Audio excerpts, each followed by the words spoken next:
Hello everyone! Today I am going to attempt to play Endless Space Disharmony. We're going to start a new game here. We're going to do Spiral 4, Huge Size, 4 Empires, Age Normal. I'll show you my advanced settings. I think the only thing I have changed from default is... Oh no, it's on medium. I think we're going to make it high just because we're using a large galaxy. And we are actually going to try to play this on Impossible difficulty now. I beat the game on Impossible yesterday, and I've been meaning to record this game for a while, but I just haven't gotten around to it because I wanted to be able to at least handle Impossible.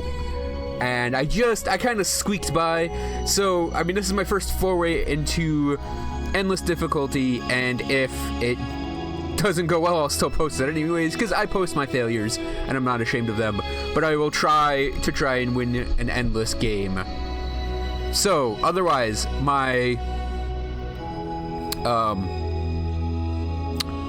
settings, I'm just going to scroll through them here. I have pirates turned off because they're annoying. Score victory turned off because it's annoying. Diplomatic victory turned off because I don't really think anyone actually understands how that victory works. So we're just going to turn it off. Factions. I am playing the Vaulters. And we can look at the factions real quick because I kind of want to do this as a half tutorial, half playthrough. And, yeah, so United Empire are basically the humans. They're, super expansion based, militaristic. I mean, you can see their traits here. They're sort of based around industry and expanding and stuff. I mean, they're evil space humans. We have the Sophons. They are the science race. You can see they have all the sciencey stuff. Hisso are their glory and conquest, and I believe 5% weapon damage on all fleets for each space battle won for 15 turns. Negative invasion bonus. Yeah, they are a warrior race, proud warrior race, guys. The amoeba are neat. They are kind of the diplomatic type of thing, but they're also, like, if you read the text, it says that they're very ancient and stuff. So they're kind of I think they have all positives too, but they're kind of like, they're diplomats, which is weird because they're little goopy guys. Automatons are sentient machines, and they have all that entails. They have this weird industry stack thing as their special trait. Sheridan are, I think they're more humans that just have armor on.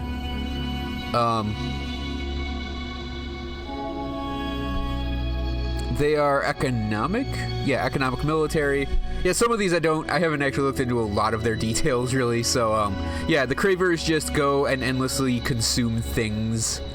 Yeah, they're always at war. Eternal war. They basically seize and consume everything. Horatio is Horatio, and he's the most Horatioist thing in the universe. He can clone heroes and has a bunch of other benefits. The Sowers are kind of this ancient machine race that just goes places and, like, terraforms planets. Pilgrims are a type of human that broke off from the United Empire. They're based kind of around, like, you know, I guess you could say they're like the good version of the United Empire in a way. Harmony is a sentient hive mind crystal kind of thing. They have a weird thing where they can't use the currency in the game, dust, and they're kind of hard to deal with when they're an AI. And then I'm gonna play as the Vaulters. They have these apertures that they build on planets that let you teleport between apertured planets, and a bunch of stuff related to science. I am going to play against the Sophons, the amoebas and the pilgrims, because they're all kind of average in power. Like, I don't want to have this be like, oh, I'm gonna throw United Empire and Cravers in there, and then just everything just gets flattened immediately. So yeah, let's jump into it. Excuse me while I crack my knuckles. I don't have my face cam running right now because I might just drop it all together. I've been debating just cutting it out. But I'm sort of using this playthrough as a test bed for OBS Studio and its ability to record multiple audio tracks on things. So I'm hopefully gonna be able to run this game just at its normal volume and have my mic at its normal volume and be able to edit both of those independent of each other. Are we loading game? This game's really fun. I've been kind of playing it a lot recently. And with this playthrough, I actually debated doing a full-on 8 Empire battle royale, but I did that once. Space is deep. It is. I'm actually going to turn the game's volume down real quick because in my headphones it's really loud.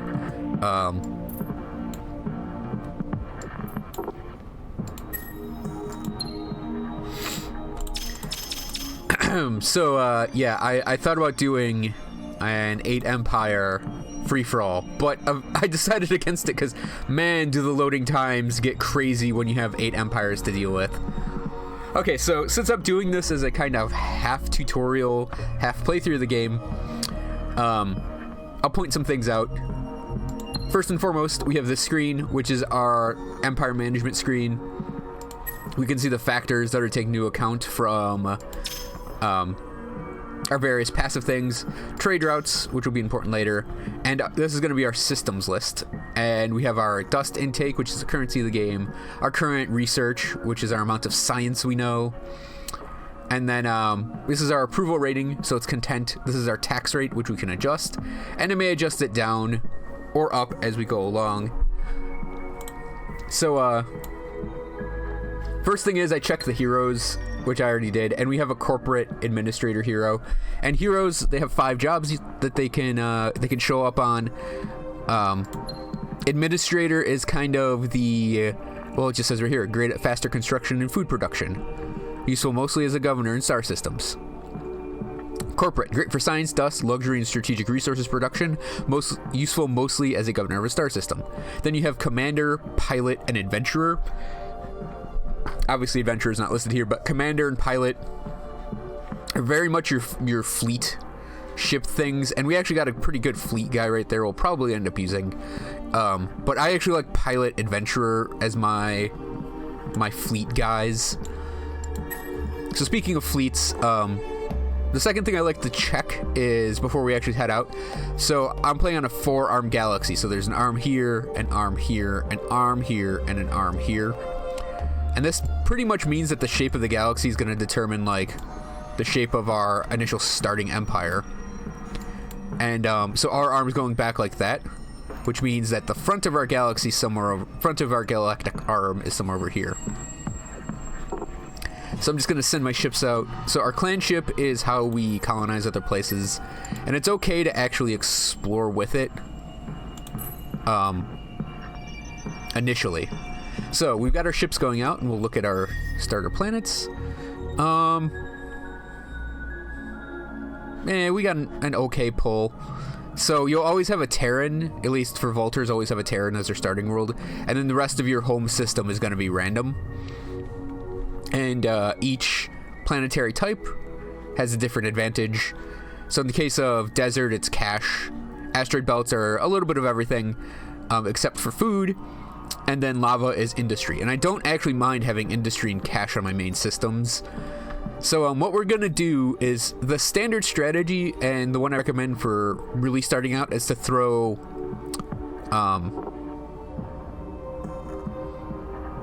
food on your starter planet. But I'm going to go for just a little bit of extra industry to sort of hurry the building of things along. And because Terran planets already produce food per population, I actually think it's going to be fine for a starter thing to do, to just grab that. So the other thing we have to do on turn 1 is pick our research. The research I do first is N-wave fusion plants, and then I grab arid epigenetics, and then compact fusion reactors, and applied Casimir effect. And I'll point out the applied Casimir effect in a moment. But after this, I'm probably going to pick up the xenobotany, and then soil xenobiology, xenology, and then relativistic economics, because this is how we get to ceasefire and offer peace, which is huge early in the game. And then we'll go to other places as we need them. So, last thing I do on turn 1, we'll go to our starter little pew-pew ship here, and we'll load it up with guns, because when we do our first dinky little fleet, we are going to want to have it with lots of guns. And then on our clan ships, I always give it an engine, because it'll hurry the clan ships along that we make after this one. So that is turn 1.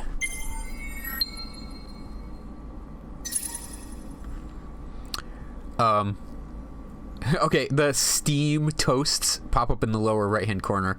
Said to let it go away. So that little symbol is the move your ships along thing. And for this, I'm actually going to grab up the dust. And 40% research on Empire for 6 turns, which is pretty nice. And we can look at these planets. So Terracana, we have an ocean. Ice 10 isn't that great. So this is actually a not bad starter secondary place, because we can actually get a lot of food produced here, and it gives us a little extra research. And then we can switch the ocean over to research later on. Barren is science. Lava is industry, Arctic is science. So this would actually be a not bad sciencey place. And I may take it. We're going to explore around a little bit with our ships first, though. So these little star icons are action events. And when we get to the planet, we get the little extra bonus of the event. And that's turn 2. Early turns, and there's some like turns in the middle of the game that kind of get like this where nothing really happens. So because we got that 20 extra dust, I'm actually going to immediately grab up this hero because they cost 20 dust to hire, and they have an upkeep cost. So yeah, normally I'd be waiting like at least 3 more turns or so, but we got 20 extra dust, so we're gonna risk it having this hero on our team. So the Vaulter bonus is legendary heroes, one of their bonuses, which means heroes get bonus experience when you hire them. And that means they basically get level 3 immediately, which lets you pick up more skills. So the skills I like to go for on my corporate administrator are the director line to pick up efficient schooling, and then I then go to the negotiator line to pick up industry academic partnerships. And then I'll actually come back, and if I need it, I'll pick up the motivational leader for more food, and then pick up civil engineer, crop geneticist 2, and then mostly stick on the corporate side after that. Get negotiator 3 and start getting trade routes built up, because they have these savvy business things, which happen after every veteran, and then smart investor, which also is great for trade routes, and the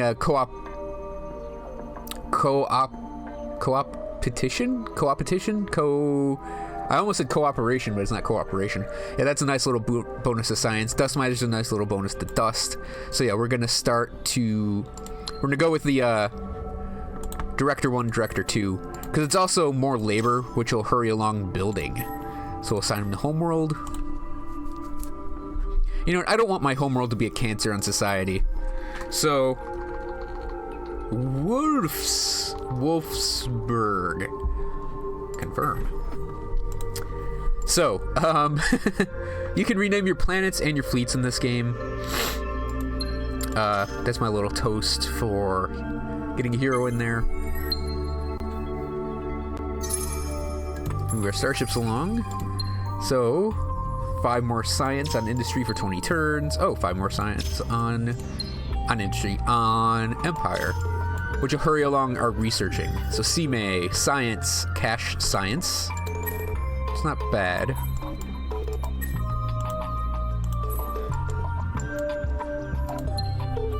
So yeah, we also get our first, well, we don't have it yet because we need to actually settle a planet that has titanium-70 on it. But that's the first, what do you call it? Strategic resource. So we don't have a hero in our fleets, so what we found at Laura's doesn't affect us. Geez, more research. I love it. So, let's see. Arid. Science and research. That's actually pretty good. So this is a very cash-heavy place, and that's not a bad thing. And in fact, I think we're going to settle Lures, and then we can just set this guy to autopilot.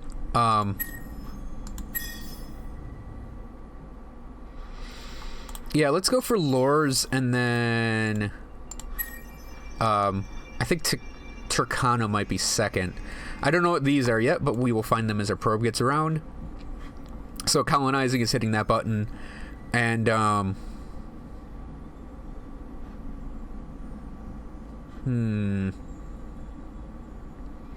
that's actually a lot of titanium-70 for more industry. So we'll go with the Arid for now. So the first thing that I always do on a Vaulter, because normally you would just pick this up and then pick the thing you want, but the first thing Vaulters do is you put your Vaulter aperture on there, because I think it does control how well received your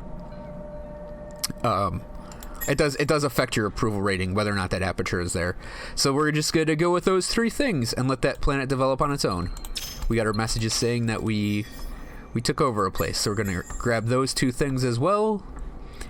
The heavy isotope refineries will increase our industry on this planet by a lot, and then public-private partnerships will increase our science by a chunk. And I'm actually just going to grab it on that as well. Yeah, a thing you can do to quickly populate your solar systems is to just throw the farms on everything.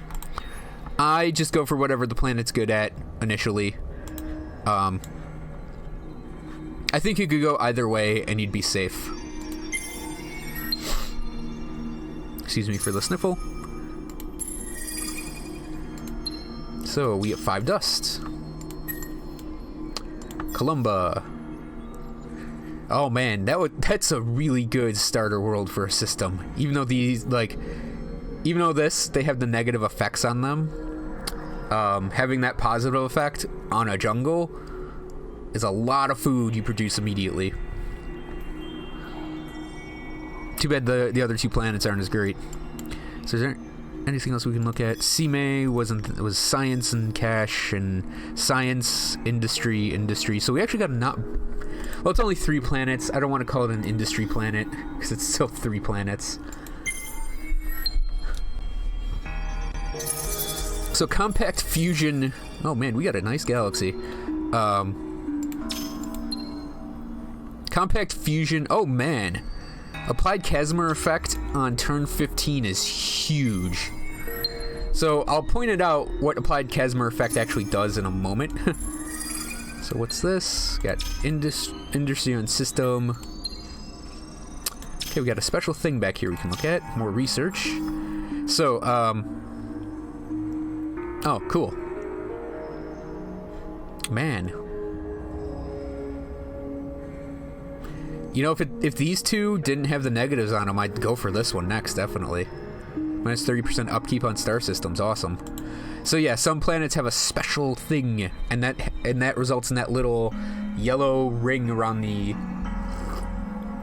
excuse me, around the planet's dot. Man, this is a good one too. The planet, I mean, not the system's kind of not, but. Okay, we got an asteroid belt, just one asteroid belt. Around a little red dwarf. Okay. So we'll hit end. Now our probe's going to take a second to get back around up here. Yeah, and these early turns are like this, where it's like, Oh, we just have to hit next turn a lot.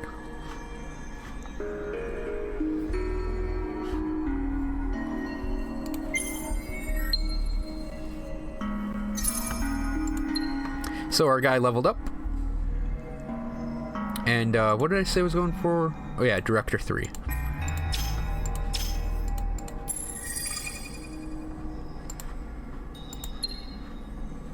Wolfsburg. So we have our isotope thing on there.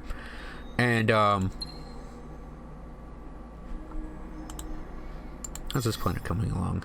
So they have 3 on that. You can just buy out things, and I think I am going to buy that out.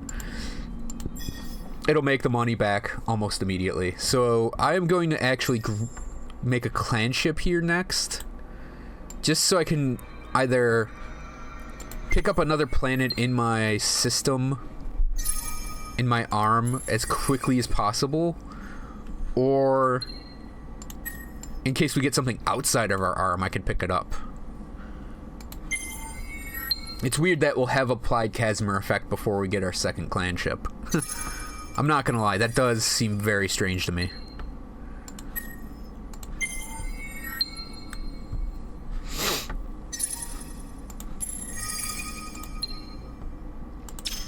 So Stellar Borer is a wonder, and wonders require you to invest in them to get them unlocked. And there's one wonder that I absolutely, as a vaulter, want to get. It's the planet Auriga, and I just want it because...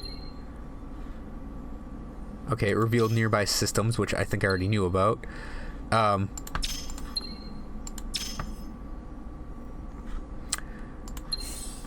So yeah, we'll grab up the 4 I said. Yeah, Auriga is like the Vaulter's homeworld. And you know what? We're actually going to send our probe to these 2 first.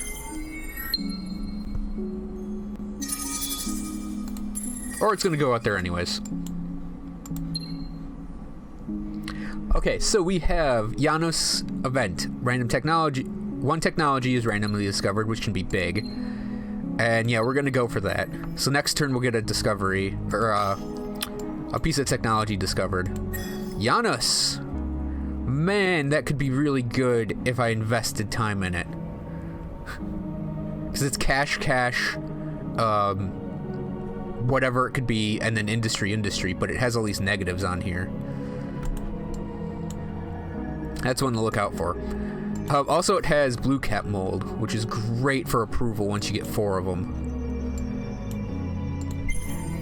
Yeah, I don't know what planets connect to the inside of the galaxy yet. I rarely... So what do we get? Improved thermodynamic is... Where the hell is that?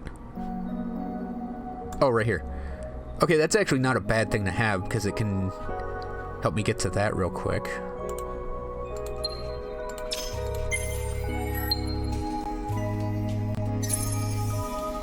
So we completed our xenology, and that lets us get these resources.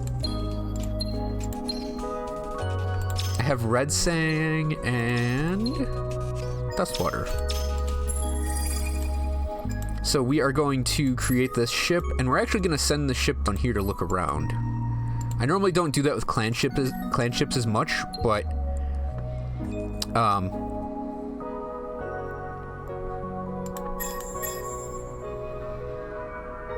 yeah, and actually that's going to be really good later on in this system, because it'll add 2 people onto each of these. I usually don't run my clan ships around like this, but I need to see if my connection to the inner galaxies down here or up here. Yeah, we want that guy going there, definitely. Because I also want to get that probe into the center of the galaxy. Okay, core tap installation is down here. Ooh. That, oh my god. That is like money. That is just pure awesome money.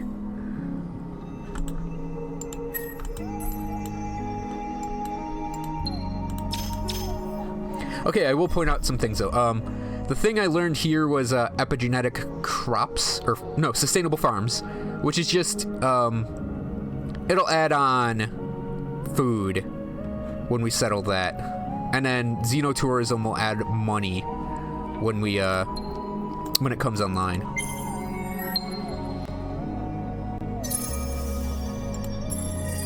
Okay, yeah, that is my advanced defense ship at Ursa. Awesome. So, let's grab that sucker and plant it right on Ugaro.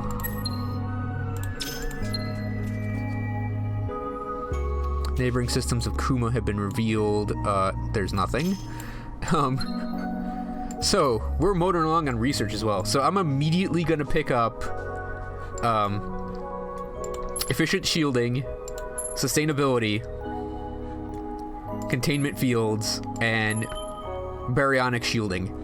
What this will do, I'm not really going to make Yolana warships, but with the C3 systems, we'll get command points in our fleets, which I'll explain later, based on number of ships we can make.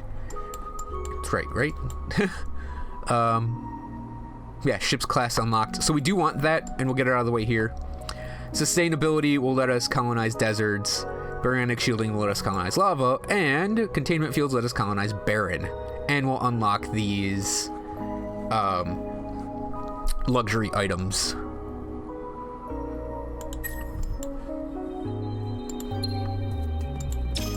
So, let us look at Ugaro. So let's see, anything for... yeah, science, industry, cash, whatever we need it to be. That is not a bad one.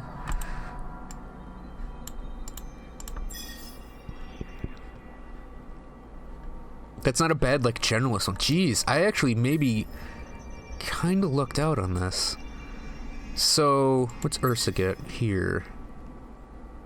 Cash. You know, I think I'm going to move that to Ugaro, and I actually just want to get this checked off, so we'll move that ship over there for now. And lures. What can lures do next? So that'll be good because they'll get a lot of food off it, and then that'll be good for cash. So what I'm going to start doing at Homeworld is 3, 4, 5, make 5 warships, just so I can have a good starter fleet. Not that I'm going to be fighting anyone here. I'm going to turn him off auto-explore. And then we will cover turns 20 plus next time. So thanks for watching, everyone. I hope you enjoyed this video, and I will see you guys then.